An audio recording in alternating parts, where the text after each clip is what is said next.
Приветствую, друзья! Как можно заметить на картах, русская армия за последние сутки продвинулась существенно вперед, причем на разных направлениях. Ну и, собственно, режимники Зеленского просто вынуждены были признать часть этого успеха и, конечно, публиковать на своих картах, что действительно сейчас, особенно в Днепропетровской области, у русской армии есть очень существенный прогресс. Обратите внимание, на данное видео доходит до того, что в погоне за нашими дронами камикадзе натовские FPV-дроны фактически становятся просто вот персонажами, которые снимают с разных ракурсов конкретно уничтожение натовской техники, потому что за российскими дронами во многом они просто не успевают, и таким образом, получается, натовский дрон снял, как уничтожают очередной пикап с натовскими наемниками, ну и, собственно, зафиксировал, как он догорает. Естественно, таких видео сейчас очень много с тех мест приходит, ну и, конечно же, на кадрах можно заметить, что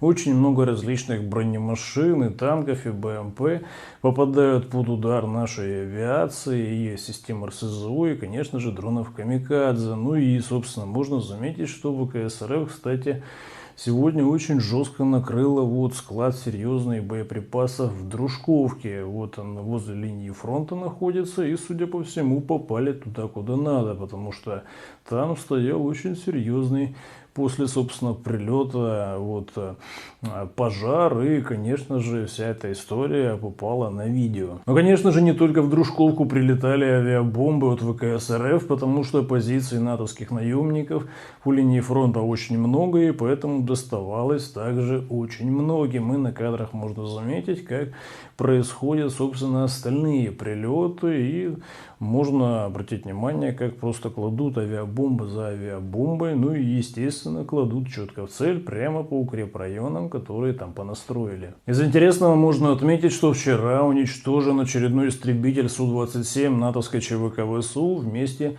с пилотом. И также, помимо этого инцидента, можно отметить, что подтверждают со стороны режимников Зеленского, что одна авиабомба, собственно, с этого самолета или с какого-то другого упала фактически на Волыни, на один из жилых домов. И можно заметить на видео, какие после этого всего последствия. Вот такая вот история, когда фактически натовская авиация стрелялась по мирному жилому дому, который там на линии, видимо, маршрута находился. Вот ВКС РФ сегодня очень крепко доставалось и натовским наемникам в окрестностях и в самом городе Сумы, и на кадрах можно заметить, какие там были прилеты и какие там были пожары. И там очень много, знаете, ПВД противника было уничтожено, ну и сгорел очень серьезный склад амуниции и различной техники, потому что, по нашим данным, все-таки партизаны с мест очень серьезно благодарили с учетом сегодняшней работы ВКС РФ. Параллельно с этим режимники Зеленского и инженеры натовские выяснили, что в Геранях все-таки есть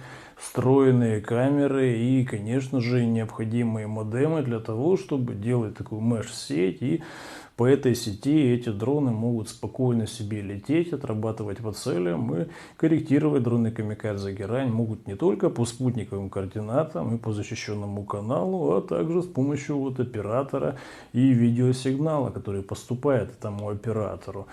И в этом плане, очевидно, это очень серьезный прогресс, потому что фактически дрон камикадзе Герань с весом боевой части в 50-90 килограммов в среднем, получается, что это уже такой себе FPV-дрон, который, конечно же, очень серьезный удар может наносить на очень большую глубину фронта. Режимники Зеленского для того, чтобы хоть как-то отвечать на такие последовательные массированные удары от ВКС РФ, конкретно атаковали АЭС в Смоленске своим дроном. И, конечно, это особо на работу атомной электростанции никак особо не повлияло, но тем не менее факт остается фактом, что фактически режимники Зеленского проводят такие атаки, и это определенного рода намек, что, мол, вскоре может градус конфликта подрасти до ударов по АЭС. Ну а сейчас пока мы видим, что есть некая такая договоренность между США и Россией, что по атомным электростанциям не бьют, и таким образом 3 атомных электростанции на территории режима Зеленского сейчас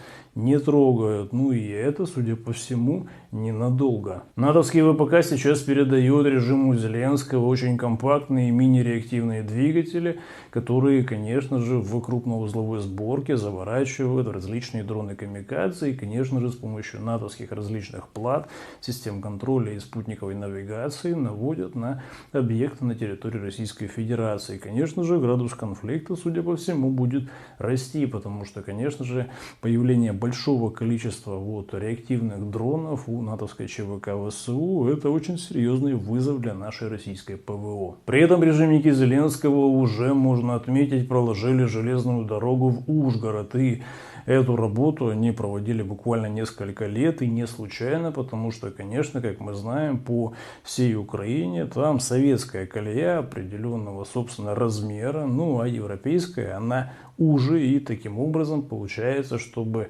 пригнать какой-то железнодорожный состав с Евросоюза на территорию Недорейха Зеленского, приходится переставлять, получается, колесные пары. Это очень долго и муторно. Ну и для того, чтобы упростить логистику, сейчас уже протянули конкретно к Ужгороду непосредственно европейскую колею. И это, безусловно, расширит возможности логистики для натовской ЧВК ВСУ с территории Евросоюза. В первую очередь, конечно, это касается военной техники и боеприпасов. И пока режим Зеленского рассказывает всем, как удобно будет ездить там в Вену или в Будапешт, очевидно, по Ужгороду теперь будет прилетать очень часто. И как только, собственно, там запустится уже на полную мощность логистический узел, то, конечно, ВКС РФ не заставит себя долго ждать. Ну, а, собственно, если брать в целом, мы видим сегодня даже отпрыск британского монарха конкретно приехал в Киев для того, чтобы посмотреть, как натовские наемники умирают фактически за интересы британской монархии. И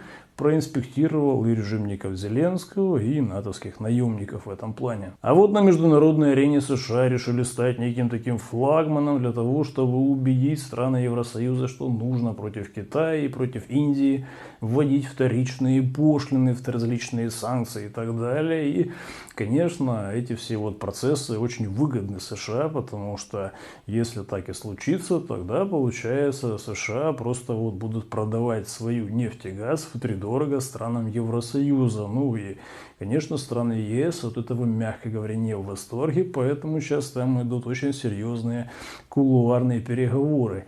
Ну или, если по-простому, шантаж, потому что Соединенные Штаты Америки, конечно же, шантажируют страны Евросоюза, чтобы ни в коем случае не покупали российскую нефть даже с индийским логотипом. При этом американцы даже особо не стесняются, что они действительно просто требуют от Евросоюза полностью отказаться от российского газа и покупать полностью американский СПГ-газ, который, естественно, дороже. Ну и это все обусловлено тем, что американские корпорации, газодобывающие, нефтедобывающие, они, конечно же, в честной конкуренции просто не могут конкурировать с российскими газовыми и нефтяными гигантами. И поэтому сейчас очевидно, что США могут продать свой товар, только шантажируя страны Евросоюза. И, собственно, либо покупаете у американцев, либо вообще ничего не покупаете. Вот такая политика сейчас фактически транслируется с Белого дома. И тут важно добавить, что об этом говорит и министр финансов США, и министр экономики, поэтому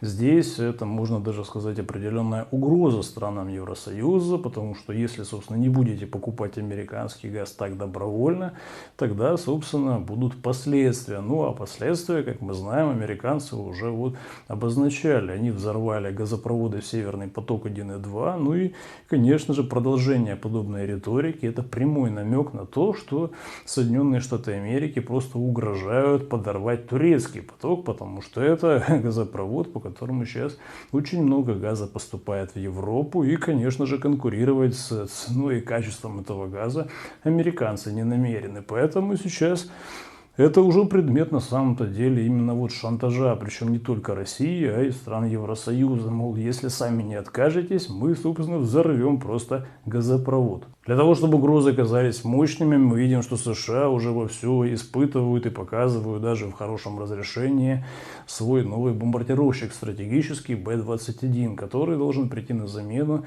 старых уже бомбардировщиков стратегических Б-2 Spirit. И таким образом США показывают странам Евросоюза свою мощь, и, собственно, только США с точки зрения американцев может защитить страны Евросоюза и таким образом оставить их в таком колониальном статусе, конкретно с подчинением Вашингтону. Параллельно с этим подходит к финалу конкретная история с убийством Кирка, соратника Трампа, молодого блогера, такого вот политика начинающего, и этим киллером оказался 22-летний парнишка-американец, который имеет очень жесткие такие антифашистские взгляды, и, судя по всему, этот персонаж просто восхищался партизанской деятельностью и антифашистским фронтом и в Италии, и во многих других странах, и, собственно, в этой логике и действовал. Ну, а с учетом того, что Кирк очень серьезно подпадал под характеристики фашиста или нациста, очевидно, этот молодой парень решил вершить правосудие и, собственно, отработал. И кадры мы все видели на самом-то деле, как это все происходило. Интересно то, что парень настолько четко все отработал, что ФБР не могли его найти и поймали его только благодаря тому, что родной отец этого парня решил его сдать.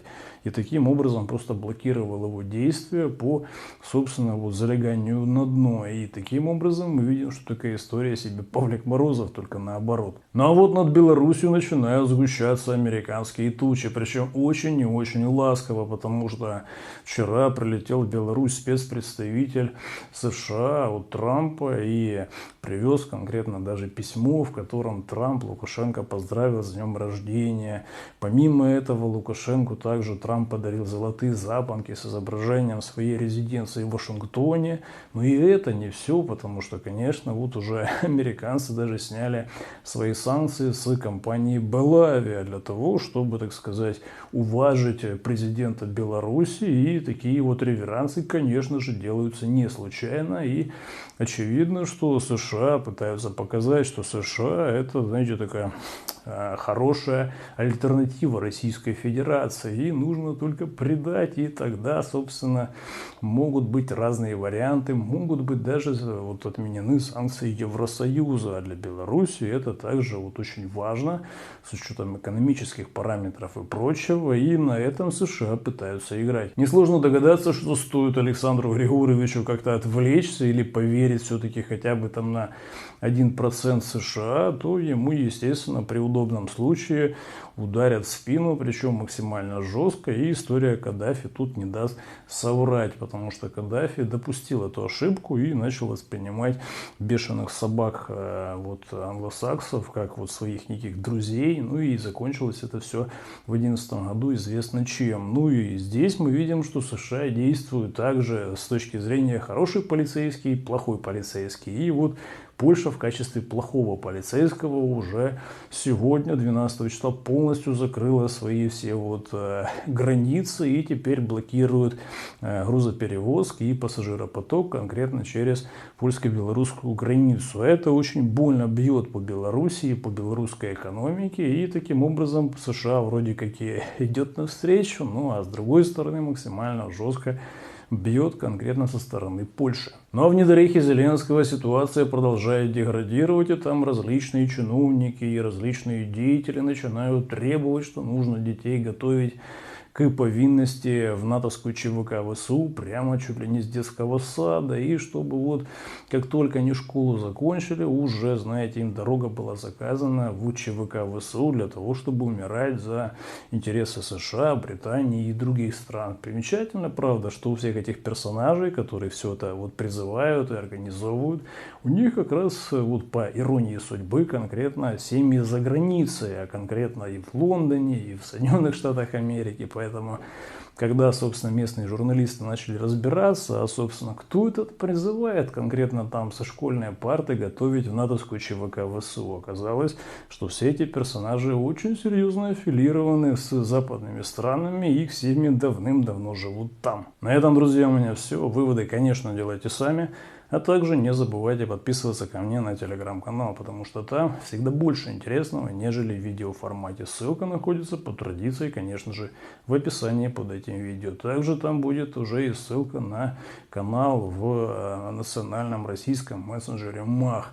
Эта платформа очень серьезно и быстро развивается, поэтому очень рекомендую, собственно, также подписываться и на этот, собственно, мой канал. До скорого!